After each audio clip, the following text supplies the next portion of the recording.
La saisie faite par un de ses membres actifs, de la défenseure des droits et du rapporteur spécial de l'ONU. Monsieur le Président de la République, nous vous écrivons à l'occasion de la Journée internationale des migrants instituée par les Nations Unies le 18 décembre. La 3e session nationale des États généraux des migrations vient de se terminer. Au cœur de nos débats et de nos solutions de terrain, la liberté, l'égalité et la solidarité. Au centre de nos préoccupations, le respect des droits fondamentaux et de la dignité pour toutes et tous.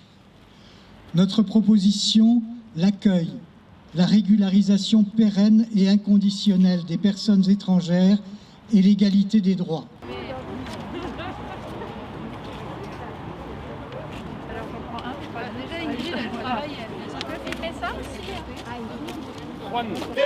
Avec les sans-papiers, c'est ça, l'égalité des droits, papier pour tous, logement pour tous.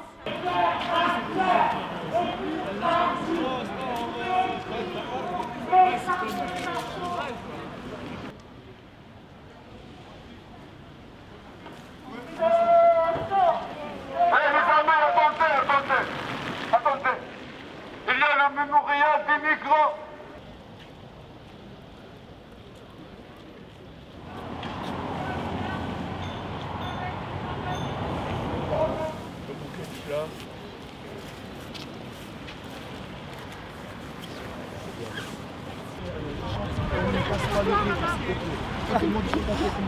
Qu'est-ce qu'on veut?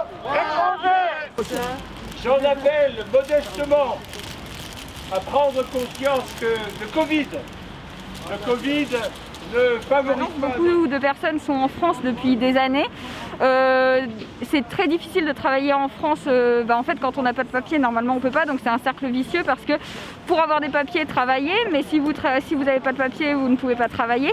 Et en même temps, il y a des gens qui travaillent quand même, qui sont là depuis des années, qui ont une vie de famille, qu'on donne. Il y a une politique beaucoup aussi sur beaucoup d'obligations de quitter le territoire. Et du coup, on demande un changement sur cette vision-là et plutôt une intégration et une reconnaissance des personnes qui sont là depuis des années et qui n'arrivent pas à être régularisées. D'accord, donc oui, vous nous parlez d'une politique européenne. Oui. Où ce choix de parcours assez particulier, aussi le symbole, oui, c'est symbolique. Des fleurs. Oui. Pour vous, c'est pourquoi poser des fleurs à des endroits symboliques? En fait, oui, c'est sur les mémorials. Alors c'est en mémoire aussi de personnes qui sont aussi décédées, par exemple en mer, Méditerranée, ou voilà tout le parcours des personnes migrantes qu'il y a déjà eu. Et c'est symbolique de passer par le Conseil de l'Europe et d'arriver vers la Cour européenne des droits de l'homme. Parce que bien sûr qu'on demande une autre politique migratoire en France, mais en Europe aussi en général, parce que la question va ensemble au niveau des frontières. Et la France ou l'Europe, pays et continent des droits de l'homme, dans la pratique, ce n'est pas forcément toujours le cas. Donc d'où ce symbole aussi pour cette demande. Il faut aussi que nous ayons conscience, me semble-t-il, qu'en France,